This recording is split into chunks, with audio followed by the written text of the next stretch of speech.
ইলিশ ভাইয়া চাঁদপুর পেজ থেকে আমাকে 2 ইলিশ মাছ পাঠাইছিল। আজকে কিন্তু আমি নাটোরের ভাষায় কথা করছি, আমার নানির বাড়ি। তো আমার মা একটু দেখে নিল মাছগুলো ভালো আছে কি নাই, তারপরে দেখলো যে ভালো। এখন কাটাকাটি শুরু করবে, আঁশ ছাড়া নিচ্ছে। এখন সুন্দর মতো মাছের মাথাটা কাইটে নিল। কোন আস্তে আস্তে সবগুলি কাইটে লিবি, আস্তে আস্তে এই মাছের ডিমটা বাই করে নিল আমার মা সুন্দর কইরি।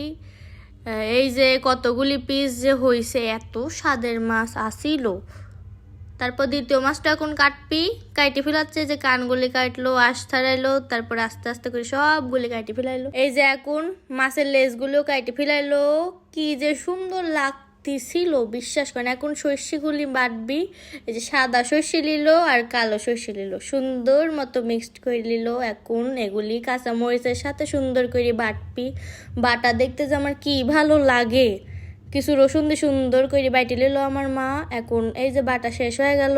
পাটায় বাটা মশলার স্বাদ কিন্তু আসলেই অন্যরকম, জন্যই আমার মা পাটায় বাটে। এখন একটু পেঁয়াজ আর মরিচ বাইটে নিল, কি যে সুন্দর লাগতেছিল। এই যে 3টি বাটা একসাথে দিল। এখন একটু তেলের মধ্যে পেঁয়াজ দিয়ে দিল, পেঁয়াজের মধ্যে একটু মরিচের বাটা দিয়ে সুন্দর মতো লাইড়ে এই যে মাছগুলি দেখাই দিল কি সুন্দর। একটু রসুন বাটা দিয়ে দিল, পেঁয়াজ বাটা দিয়ে দিল, দিয়ে সুন্দর মতো লাইড়ে দিয়ে দিবি হলদি মরিচ গুড়ি, সুন্দর মতো লাইড়ে কষাই লিবি। একটু তেল উঠলে পানি দিয়ে দিবি, পানি দিয়ে উপর এখন দিয়ে দিবি টমেটো দিয়ে সুন্দর মতো লাইড়ে একটু ঝোল উঠলে দিয়ে দিবি সর্ষে বাটা দিয়ে সুন্দর মতো লাইড়ে একটু পানি দিয়ে ঢাকি দিবি। ঢাকনা উঠে যেই ফাইন গন্ধ আসতেছিল, তারপরে একটু লাইড়ি, একটু সুন্দর মতো লাইড়ি এখন ঢাকনা দিয়ে ঢাকনা উঠে একটা একটা করে সবগুলি মাছ দিয়ে দিবি। আমার মা যেই ভাই করে মাছ রান্ধে, খাইলে পাগল হয়ে যাবেন নি, সেই স্বাদ।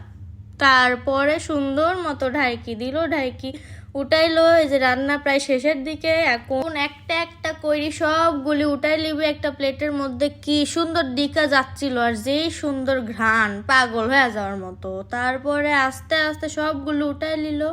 ওই দিন দুপুরে আরো আসিল কিছু ভর্তা, এই যে মাছের ডিম আর মাছগুলি কি সুন্দর দেখা যাচ্ছে। এখন বাইরে লওয়ার পালা। ফাইন টেস্ট আসিল এই মাছটার। আপনারাও যারা ঘরে বসে এমন মাছ খেতে চান, তারা এখন ইলিশ ভাইয়া চাঁদপুর পেজে মেসেজ দেন, আমি ক্যাপশনে পেজের নাম লিখে দিব।